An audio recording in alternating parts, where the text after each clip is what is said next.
Jerry's Mentors with my partners over here, and today we will be presenting to you If Jerry the Bear by Sprout is a good or a bad idea. But before that, I would like to introduce you to Johnny Everboy.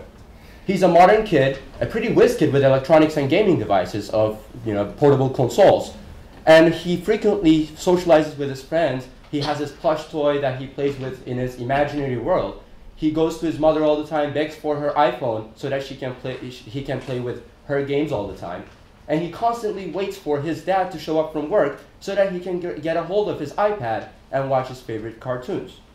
One night, however, his mom had to take him to the emergency room when he learned that he has type 1 diabetes.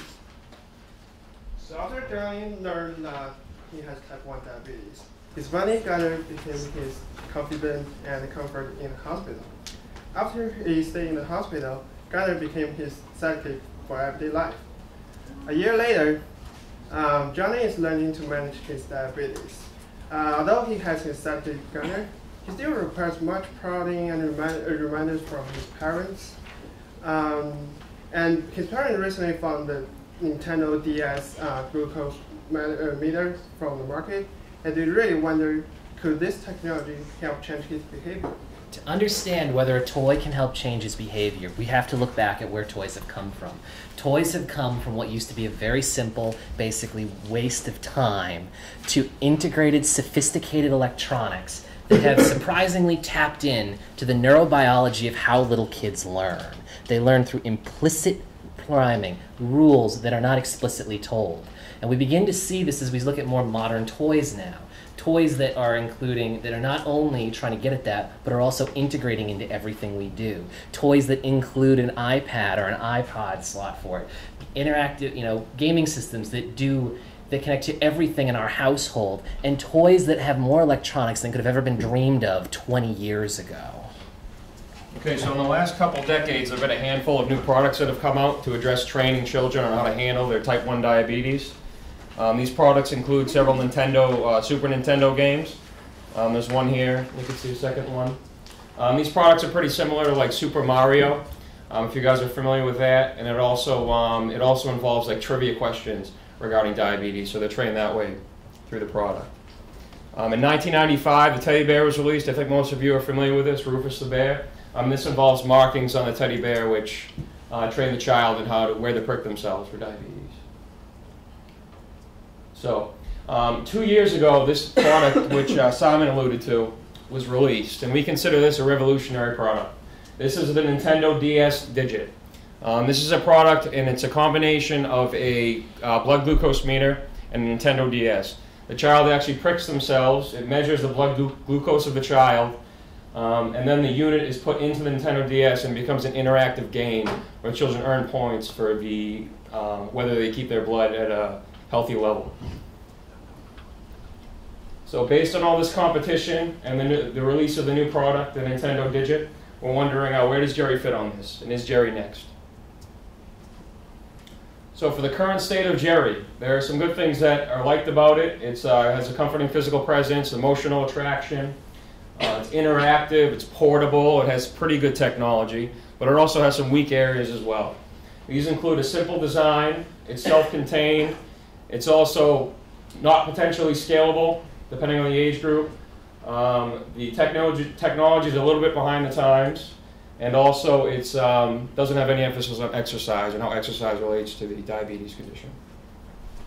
What is the ideal Jerry? Based on our research, we believe that the ideal Jerry should have a unique personality.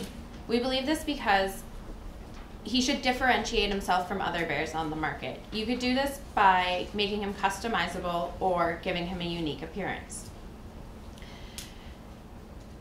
Integrating an app for kids that would interact with Jerry in his embedded device on a handheld device would help to have games and help scale it up.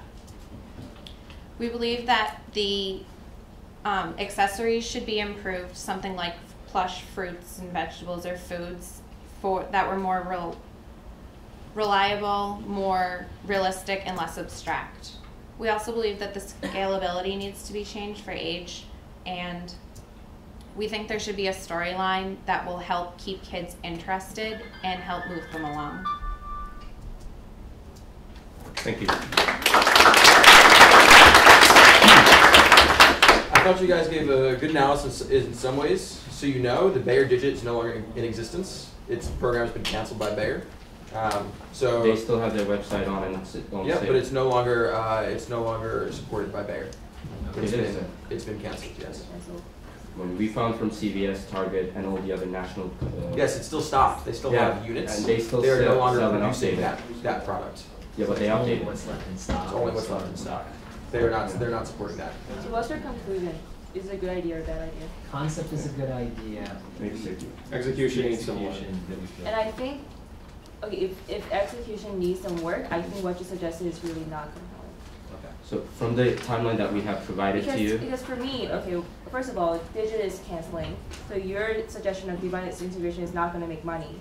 In pure accessories, they're very vague. There's a reason why we're targeting 3 to 7 because scales with 8, we did mention that it's not going to be a Bayer for 7 to 9. Yep. The other part is when you say needs improvement, you mentioned simple design. That's a really big statement. What does it mean by simple design? iPhone can look simple. It's not a simple design. What does it mean? My other suggestion is when you talk about the user scenario, I feel like your user scenario is not the 3 to 7. I think I'm asking, have you seen his 3 to 5? if you look at our executive summary, you will find that in one of the links, actually kids use their own favorite toys rather than using. I'm asking, have you interacted with a kid? Yes. We have. Many. So I'm surprised. I feel like a lot of the timeline is, yes, it laid out what the products are out there, but it didn't talk about what worked, what did not work. So it's just based on what is out there versus how successful that product was. And I think that's where the Digit just kind of proved the thing. Like you guys didn't look at how this failed or whatever worked. When we made our research, we always found the things that supported Bayer from the users of the forums and the Bayer's internet site itself. And as you said as well, it's still on sale, and Bayer is actually updating it. But there are risks. I'd be questionable about that. Okay. I believe. Sure. So what just happened here? And we want to take a